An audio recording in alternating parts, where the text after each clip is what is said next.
কেমন আছেন সবাই? দেশ এবং দেশের বাইরে থেকে যারা আমার ভিডিও দেখছেন সবাইকে আসসালামু আলাইকুম। তো চলে আসলাম সকাল সকাল আলু লাগাইতে। এটাকে বলে মাইটে আলু, এটা মাটির নিচে হয়। তো সকালে আমি মাটির নিচে আলুটা লাগাই দিলাম। তারপর আমি প্রথমে দেখলেন সবুরি খোল কাটতেছিলাম। তো আমি সবুরি খোল কাটার পরে বেঁধে বুঁধে পিছনে নিয়ে আসছি। এই তো এখন আমি এটা ছিকার মতো বেঁধে তারপরে রাখতাছি। আসলে জায়গা কম তো, আর ওইখানে এক্সট্রা টিন আছে। ওই টিনের নিচে রাখলে বৃষ্টিতে ভিজবে না, তার জন্য গুছায় রাখতাছি। আর দুপুরে অনেক গরম, তাই বারবার কে ফ্রিজ থেকে পানি বের করো, গুড় বের করো, চিনি বের করো। তার জন্য একবার এই শরবত বানায় বেশি করে ফ্রিজে রেখে দেবো, বের করে ঠান্ডা ঠান্ডা খাবো। তো একটু আমার মেয়েকেও দিলাম বরফ দিয়ে, আর অনেক গরম লাগছে।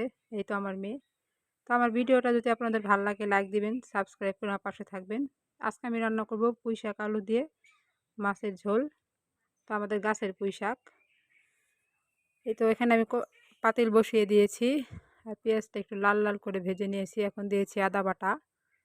এখন দিয়ে দেবো হলুদের গুঁড়ি, মরিচের গুঁড়ি, আর আধা চামচ ধনিয়ার গুঁড়ি। আর এখন দিয়ে দেবো স্বাদ মতো লবণ। দিয়ে ভালো করে নেড়ে চেড়ে নিব।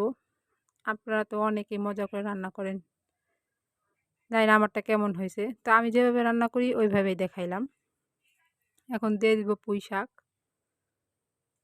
পুঁই শাক দিয়ে ভালো করে নাড়াচাড়া করে নেব।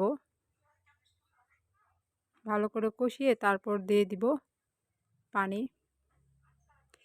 গাছের জিনিসের খাওয়ার মজাই আলাদা, নিজে লাগানো জিনিস। তো আমার পুঁই শাক তো হয়ে গেছে। এই তো এখন আমি পুঁই শাকে দিয়ে দিব মাছ। ভালো থাকবেন সবাই, আমার জন্য দোয়া করবেন। আল্লাহ হাফেজ।